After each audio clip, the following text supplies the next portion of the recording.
Hi guys, and welcome back to another video. I have a long history reviewing xDuoo gear. Actually, this YouTube channel sprinkled with live thanks to an xDuoo TA20 which I reviewed a long time ago. In time, I tried multiple xDuoo devices, from very small and affordable to much bigger ones, much more expensive ones, and I do believe that all of them have in common a very strong house sound, which is fun, which is engaging, which is punchy, very lifelike sounding.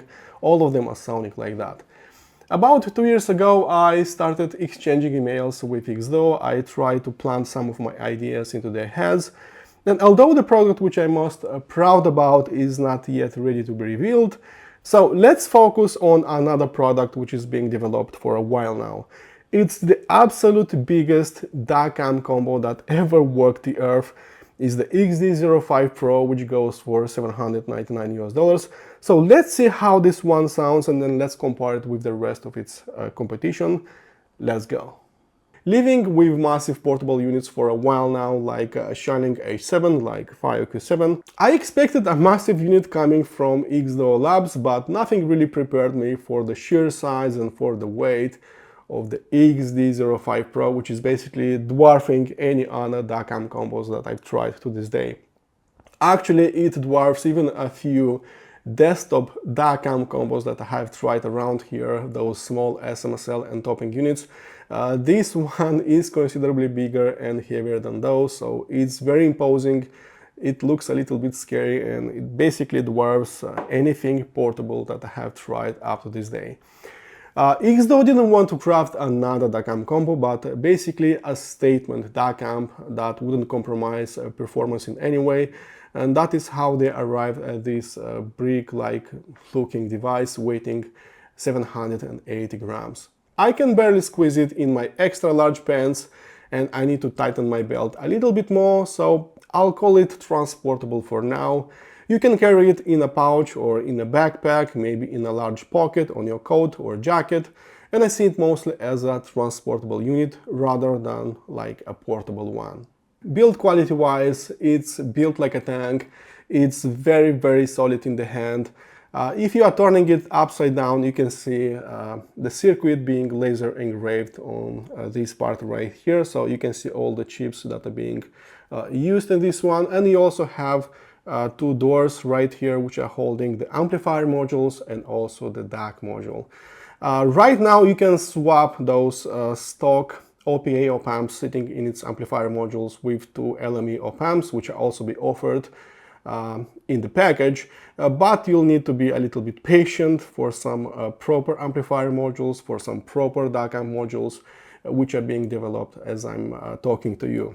Right now they already revealed that ROHM DAC module, which should sound a little bit fuller bodied, a little bit warmer compared to the stock ESS Sabre one. And I'm being told that many others are coming, like the IEM board, like the R2R ladder DAC, which I'm very excited about, and also a fully discrete amplifier stage, which I'm very excited about. So I'm pretty sure that you can further elevate its performance with some additional amplifier and DAC modules, and maybe make it your own sound-wise and tweak it to your liking. When it comes to controls, we have a 1/4-inch headphone jack, we have a 4.4mm balanced output, we have a really nice volume wheel which is made out of metal, and also a really small OLED screen is showing the volume from 0 to 99 steps, which is really nice. We also have a bigger display on its top plate, which is also a monochrome OLED screen, which shows additional information like the selected input, output, sampler rate, and so on. There are 5 buttons on its left side, which lets you control every feature of this unit, and everything else was moved on its back. You have 4 digital inputs as coaxial, optical, AAC, or USB Type-C. You have single-ended and balanced analog inputs and outputs, another USB Type-C used for charging, and a 3-position switch which selects its operation mode. As for tech inside it, if you turn it upside down, you can see it's circuit laser printed, and every single chip is being mentioned right here, from the DAC chip, amplifier modules, volume control chip, digital receiver, everything, Bluetooth receiver, everything is being mentioned right here. so I don't need to talk too much about its internal components. Right now it uses the very best flagship level ES9039S Pro DAC chip, which was made mostly for AC powered devices, so that one is drawing a lot of power. Right now it uses two OPA 61012 double op amps, which are providing up to 2 watts of power on its balanced output and almost 1 watt of power on via 300 ohms, so that is actually a lot of power. This is basically the most power you will see on any battery operated device. This one provides you more power compared to those two. This one is crazy, it can drive basically anything. It's extremely powerful. I tried overdriving this one, and I'll be talking about that in a second. But I can say right now that it can drive pretty much anything without too much trouble, which is amazing. It uses the latest Bluetooth receiver, which supports all those FiiO codecs. It has the latest XMOS, the latest Cirrus Logic digital receiver as well. It has multiple voltage regulators, so regardless if you are using its battery or an external power supply, that power will be filtered multiple times, which is great. You can spot one of the best volume control chips, the PGA2311, which can be spotted in dedicated preamplifiers, so generally consider it as an amazing volume control chip. This is pretty much it, so let's check how it sounds with a bunch of IEMs and headphones, so let's hit some eardrums. I'll say it from the start that this one kicks and pounds like putting an angry gorilla on a drum kit. The bass alone needs to be heard to be believed. It's on another level compared to any other DAC amp combo that I have tried in the past. I do believe that a FiiO Q7 can match its resolution, its transparency, maybe even surpass this one in terms of resolution. But when it comes to fun factor, when it comes to bassline, when it comes to dynamics, I'm sorry, this one plays alone in the room. This one is on another level. I have a few headphones which don't have an amazing sub bass. Actually, there is quite a strong roll-off with those Sandy Apollo, with the Sandy Peacock as well. 15 dB with Apollo and 10 dB with the Peacock at around 20 to 25 Hertz, so a very strong roll-off. But this one provides so much more bass energy in there that suddenly I can hear that bass roaring with electronic music, with rock music, so everything that was lacking is now back in business with the XD05 PRO. You need to hear its bass roaring on some modern electronic tunes. It's a little bit too much at first, but then it's so fun and so addicting hearing those headphones, providing you so much bass information, so much density. As you can guess it, these guys don't care that much for linearity. They don't care if you have a straight line in the frequency response. These guys only care if you have a great time while listening to music. So this is something else in terms of dynamics. If you want dynamics, if you want some punch bass notes from a DAC amp combo, then I honestly don't know another one that sounds the way XD05 punches those dynamics.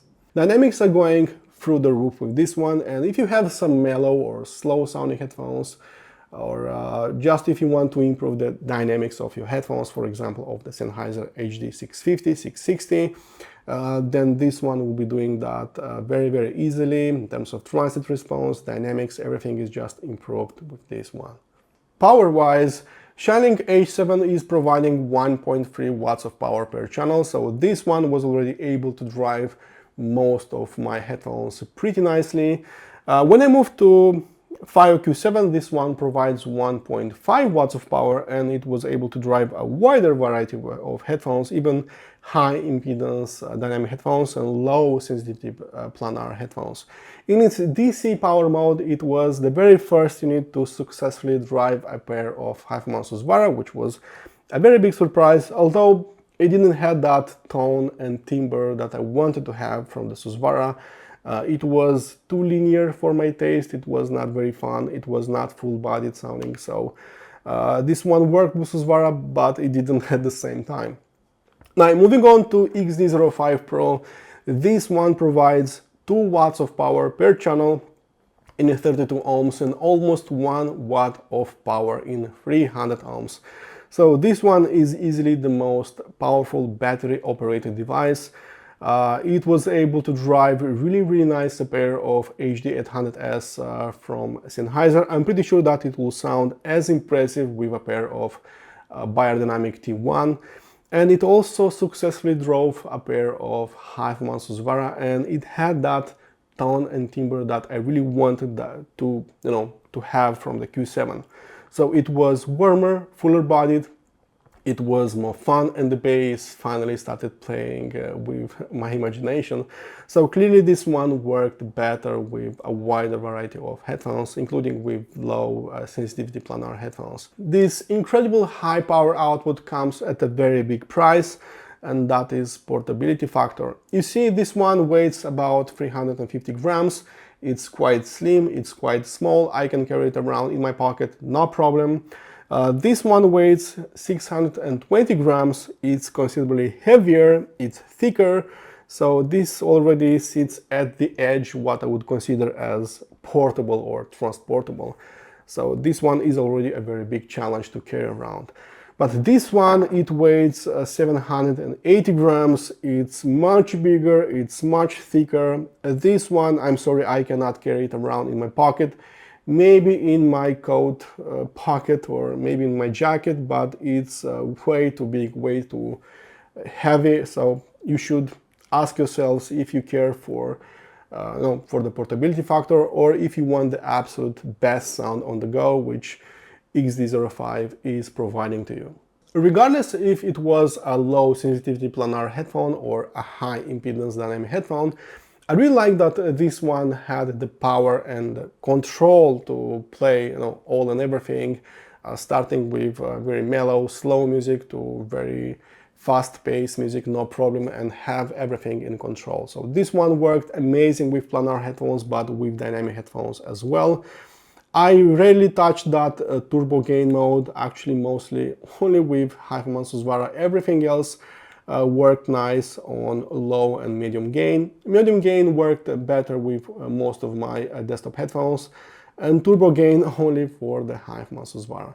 So clearly it has the power to drive pretty much all and everything.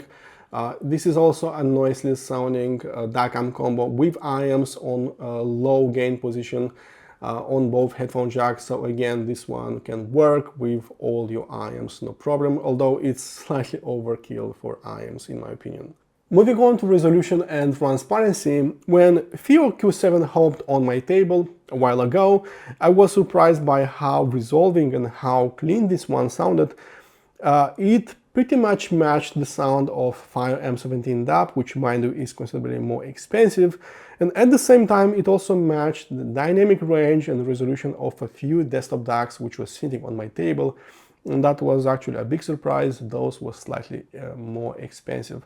So this one brought detail retrieval to extreme, so much so that sometimes it can sound a little clinical. It can have that over sharpness effect.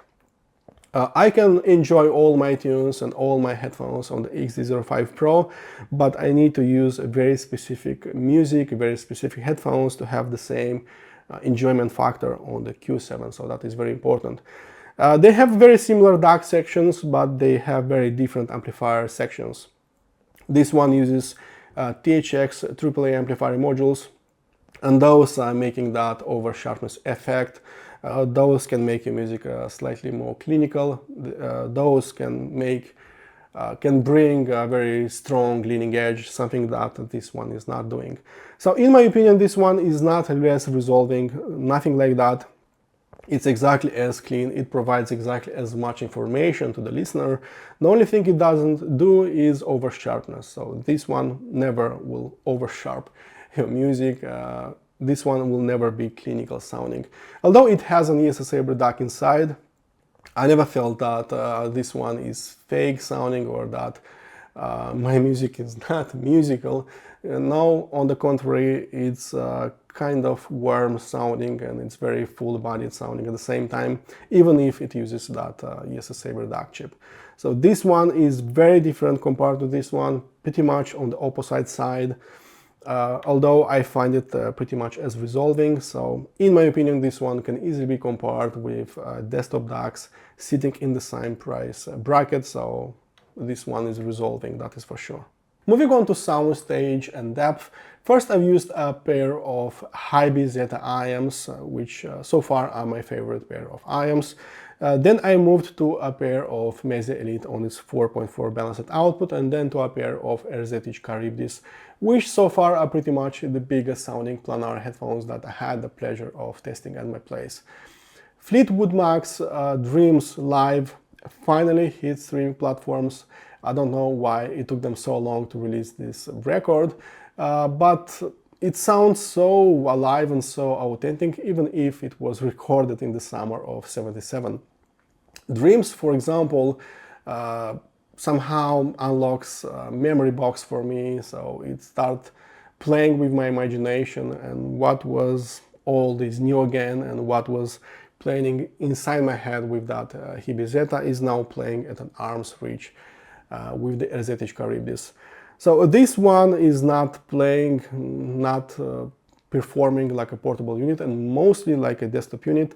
Remember when I said that it's blurring the line between portable and desktop components?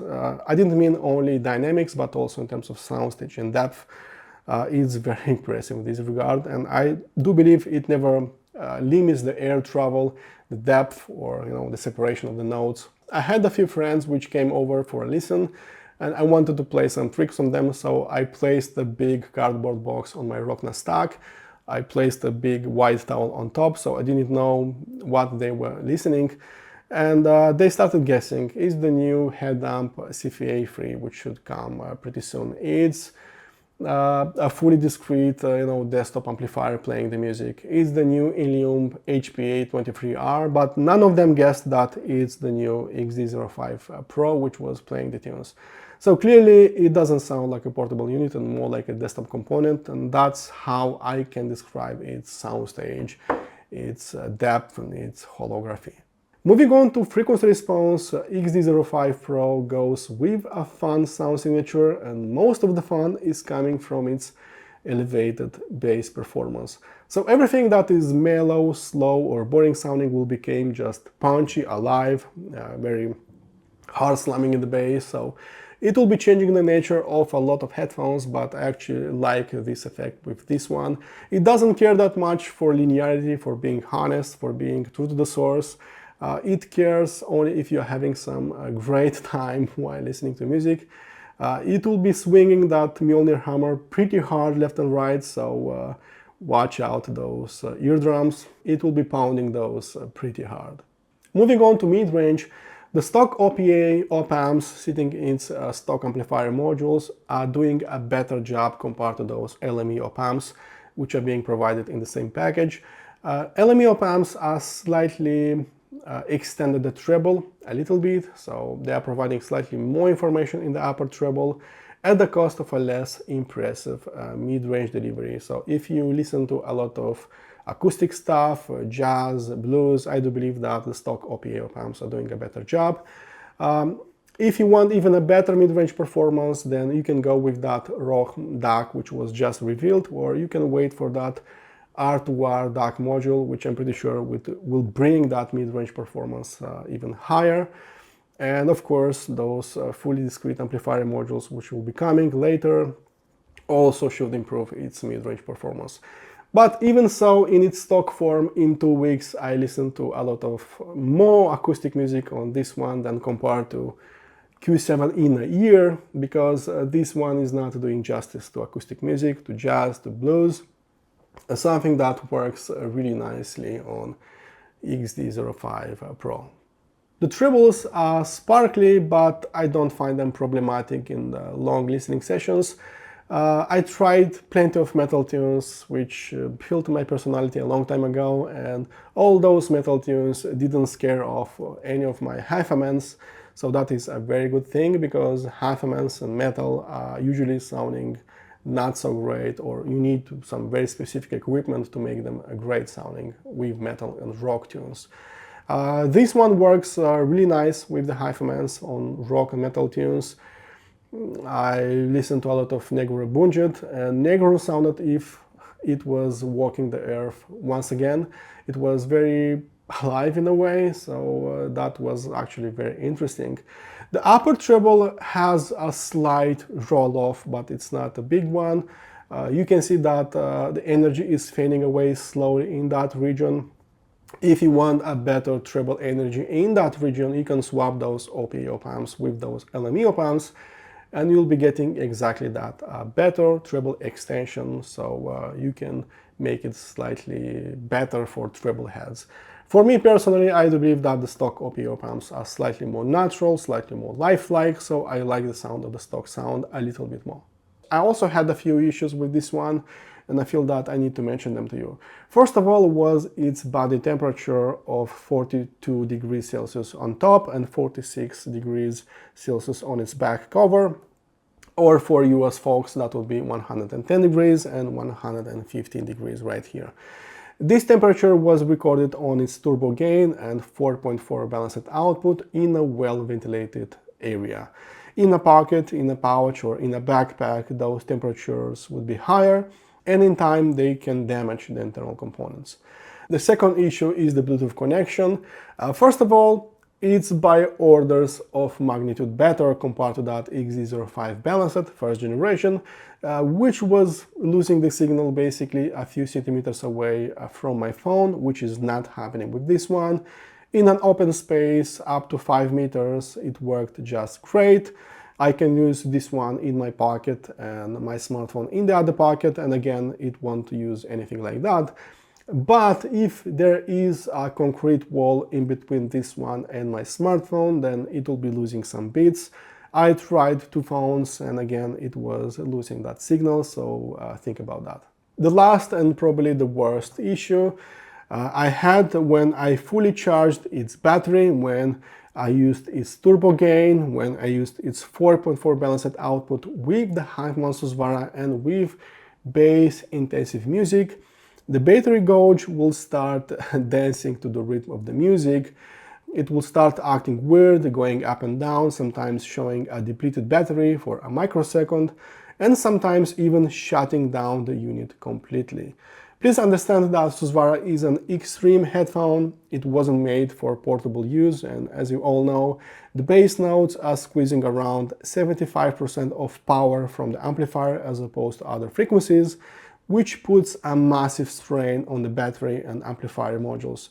If I'm not using the Susvara, then the battery gauge is no longer dancing and the unit will never shut down uncontrollably.